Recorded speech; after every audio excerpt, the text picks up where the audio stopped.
My channel. ఈరోజు నేను కాకరకాయ పులుసు చేయబోతున్నా. మెంతులు వేసుకుందాం సగం. మంచి కలర్ వచ్చేదాకా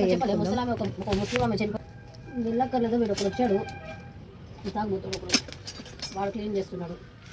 ఒక 2 స్పూన్లు అంతా నువ్వులు వేసుకుందాం. ఆ రూమ్ అన్ని చెత్త చెత్త ఉంది, ఆ రూమ్ అన్నీ చేయాలి. మంచి దూరగా వేపుకుందాం.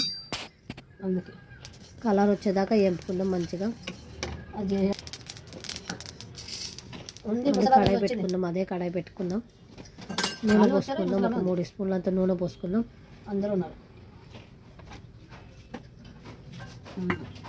మంచి నూనె వేడి అవ్వాలి. ఎక్కువ వేడి అవ్వగానే ఆవాలు వేసుకుందాం 1 స్పూన్.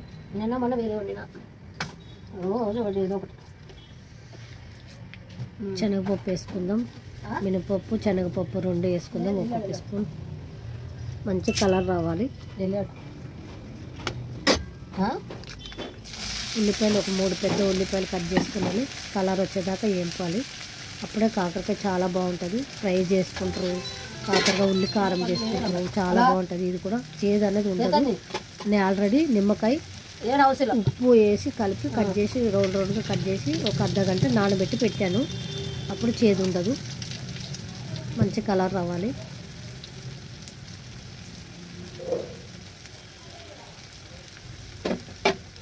మంచి కలర్ వచ్చేదాకా వేపాలి.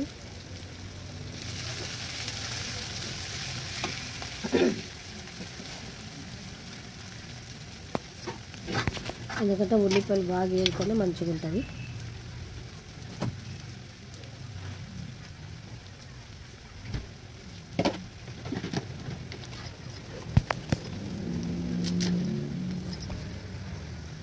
కరివేపాకు వేసుకుందాం కొద్దిగా. మంచి కలర్ వచ్చినాక కాకరకాయలు వేస్తే అల్లం పేస్ట్ వేసుకున్నాం 1 స్పూన్. మంచి దూరగా వేపాలి. ఉల్లిపాయలు మంచి కలర్ వచ్చేదాకా వేపాలి. శనగపప్పు అవన్నీ చాలా బాగుంటుంది. అది నేను కాకరకాయలు అర్ధగంటసేపు ఉప్పు నిమ్మకాయ వేసి పిండి నానబెట్టి పెట్టాను. అది మంచి కలర్ ఇసుకాలి. రసం అన్నీ వెళ్ళిపోతుంది, చేదు అనేది ఉండదు. బాగా కలపాలి. మంచి నూనెలో మగ్గాలి. కలుపుతూ ఉండాలి అప్పుడప్పుడు. ఇప్పుడు టమాటాలు ఒక పెద్ద టమాటాలు ఒక 2, ఇది కూడా ఫ్రై చేద్దాం మంచిగా. చాలా బాగుంటుందండి. వేడి అన్నంలోకి తినే కొద్దిగా తినాలనిపిస్తే. చేదు కొంచెం ఉంటుంది, మరీ ఉండదు, లైట్గా ఉంటుంది. కలుపుతూ ఉండాలి. మంచి టమాటాలు అవన్నీ మగ్గాలి.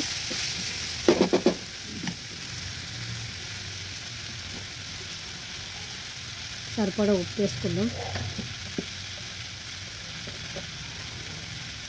చిటికెడు పసుపు వేసుకుందాం.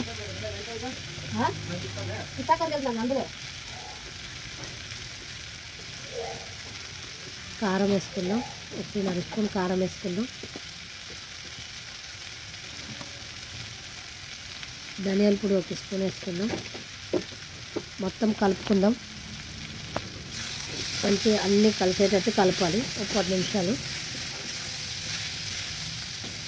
మొత్తం కలపాలి. తర్వాత చింతపండు నానబెట్టి పెట్టుకుందాం. నిమ్మకాయ కన్నా కొంచెం పెద్ద సైజు అంతా నిమ్మరసం పోసుకుందామండి.